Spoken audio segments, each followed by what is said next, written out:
It's 9:47 p.m., and you're sitting in your office, the same office you've occupied for 23 years. There's a stack of retirement brochures on your desk. You haven't opened any of them. You've built something real here. 32 employees who trust you, customers who've become friends, a business worth maybe $4-5 million. The question isn't whether to exit, it's how. Because here's the thing most business owners don't realize until it's too late. Your exit strategy has a clock on it, and that clock just got a whole lot more interesting. In April 2026, the Department of Labor made an announcement that flew under most people's radar, but for business owners planning an exit, it changed everything. EBSA, that's the Employee Benefits Security Administration, quietly removed employee stock ownership plans from its list of national enforcement priorities. One sentence in a policy bulletin, decades of regulatory pressure, lifted. For years, ESOP transactions faced intense scrutiny from regulators, lengthy investigations, coordination with plaintiffs' attorneys. Many practitioners called it adversarial. Some said it felt like regulation through enforcement. That environment created real hesitation. Business owners who wanted to sell to their employees, people who'd helped build the company, found themselves facing uncertain regulatory waters. But in fiscal year 2026, that pressure valve released. The DOL's Field Assistance Bulletin explicitly stated they would focus on investigating genuine misconduct, not second-guessing good-faith business decisions. This shift didn't happen in a vacuum. It arrived at precisely the moment when American businesses face the largest generational ownership transfer in history. Baby boomers currently own 66% of all private businesses with employees. That's not a typo. 2/3 of every business you see, the machine shop, the accounting firm, the landscaping company, owned by someone approaching retirement. 10,000 boomers reach retirement age every single day. That demographic wave represents an estimated $10 trillion worth of businesses changing hands over the next decade. $10 trillion. And most of these owners haven't finalized their exit strategy. They've been too busy running the business to plan for leaving it. Now, most owners looking to exit think they have 3 options: sell to a competitor, find a private equity buyer, or liquidate and close. Each comes with real trade-offs. A competitor buyout often means layoffs. Your people become redundant. That's the corporate term for it. Private equity means new management, new priorities, often a flip in 3 to 5 years. And liquidation? That's not an exit strategy. It's a surrender.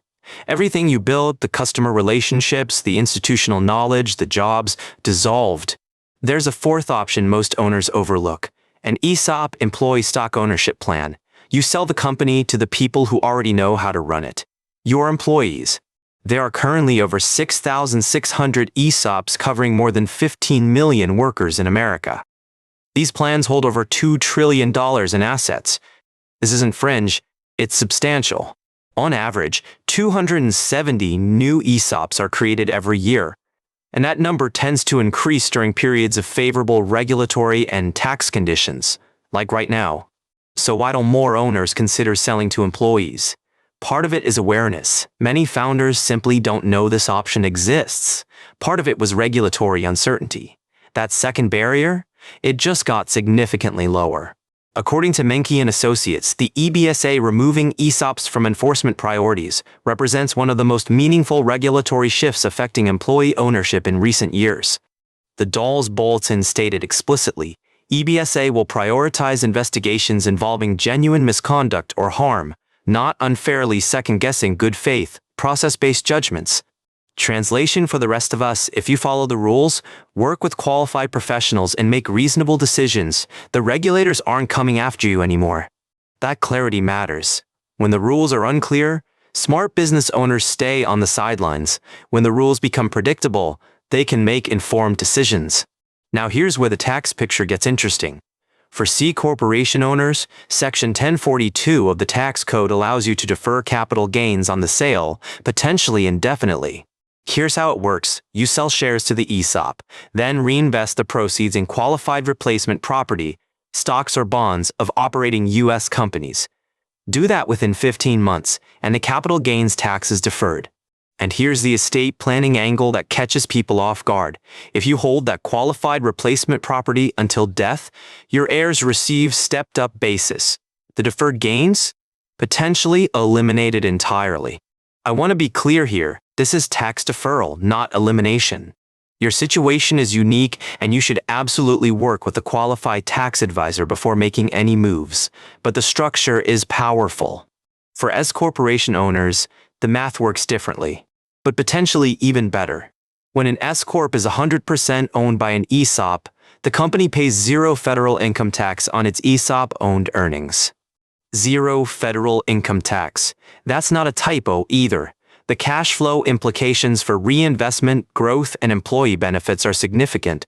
Now, converting from C-corp to S-corp, or vice versa, has its own implications. The ESOP must own at least 30% of the company for Section 1042 eligibility. There are holding period requirements. Specifically, owners must have held shares for at least 3 years before the sale for Section 1042 to apply, and proceeds must be reinvested in that qualified replacement property within 15 months. These aren't arbitrary hoops, they're the structure that makes the tax benefits possible. But they require planning. You can't decide to do an ESOP sale next month if you haven't done the groundwork.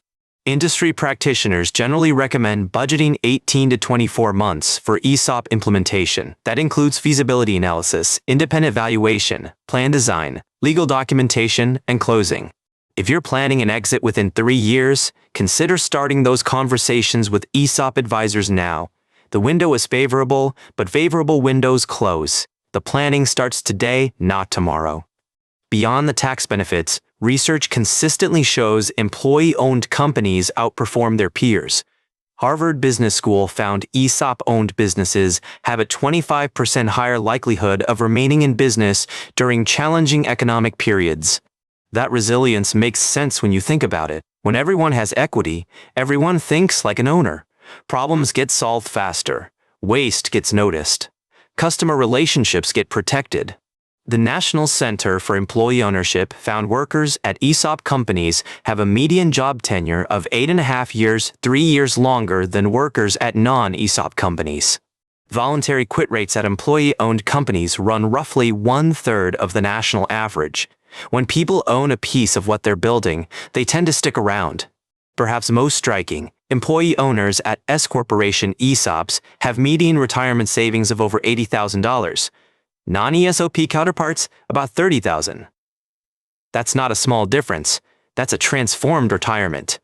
More than 8 in 10 ESOP workers report confidence they'll retire comfortably, nearly double the confidence level of non-ESOP workers. Ownership changes how people see their future. For the selling founder, this isn't just financial optimization, it's legacy protection. The company culture you built, the jobs you created, the relationships with customers, they continue after you're gone. Private equity might offer a higher initial number on paper, but the company name often changes. Headquarters relocate. Long-term employees find themselves redundant. That's not legacy. That's liquidation with extra steps. The political environment has also aligned. The SEC 220 Act requires the DOL to educate businesses about employee ownership and encourage adoption through available tax benefits. 9 states have launched programs specifically to promote employee ownership: Colorado, California, Massachusetts, Michigan, Washington, New Jersey, Vermont, Iowa, and Ohio. State-level support is expanding. This isn't to say ESOPs are right for everyone. They're complex transactions requiring specialized expertise. The valuation must be independent and defensible. The plan documents are substantial. The trustee carries fiduciary responsibility. Working with ESOP specialized professionals tends to matter significantly. This isn't the transaction to hand to your general business attorney who's never done one. The nuances require experience. You'll typically need an ESOP specialized attorney, an independent valuation firm, and a qualified trustee. Budget for the expertise. It tends to pay for itself in avoided complications. Some advisors I've spoken with worry about the reduced enforcement environment.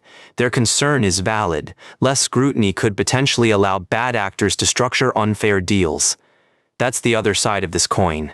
But for founders working with reputable professionals, following established processes and making good faith decisions, The regulatory environment has never been more welcoming. So here's what the planning timeline might look like if you're considering this path. First, determine your corporate structure. C-corp versus S-corp, because it determines which tax benefits apply to your situation. C-corp owners can potentially defer capital gains through Section 1042 rollover. S-corps with full ESOP ownership pay no federal tax on ESOP-owned earnings. Different structures, different advantages, but both potentially powerful. Next step, get a preliminary valuation. You need to understand what your company might be worth before you can plan around it. This doesn't commit you to anything, it's reconnaissance. Then comes the feasibility study. Can your company support the debt that typically funds an ESOP purchase? Is your management team ready to lead without you? These questions matter. Consider your personal timeline. If you want to exit in 3 years, the 18-month implementation window means you should probably be starting conversations now. Waiting reduces options. And don't forget the estate planning dimension. If you're using Section 1042 and holding qualified replacement property, that intersects with your broader wealth transfer strategy. Your estate attorney should be in the conversation. If this kind of strategic thinking about business transitions interests you, consider subscribing. We explore these operational decisions every week, the signals that actually matter for small business owners. The demographic reality isn't slowing down. $10 trillion in business value, 2/3 owned by retiring boomers, 10,000 reaching retirement age every day. The succession wave is cresting now. Most of these businesses won't find a perfect successor. A competitor buyout might value the customer list, but not the culture. Private equity might maximize the spreadsheet, but not the relationships. An ESOP keeps the company intact. Same name, same location. Same customers, same employees, only now, they're owners. The founder gets liquidity. The employees get equity. The business continues. The regulatory window is open. The tax benefits are substantial. The demographic pressure is real. For baby boomer owners running out of runway, this may be the moment, the ESOP moment, to make your move. Your situation is different. It always is in business. But the pattern the data shows tends to favor those who plan early, engage expertise, and act while conditions align. That's the signal worth watching. Biz content is for educational purposes only and doesn't constitute financial advice. Work with qualified professionals, CPAs, ESOP attorneys, valuators, before making significant decisions about your business. Because the business you built deserves an exit strategy as thoughtful as the decades of work that created it. Thanks for listening. Remember, this content is for informational purposes only and is not financial advice.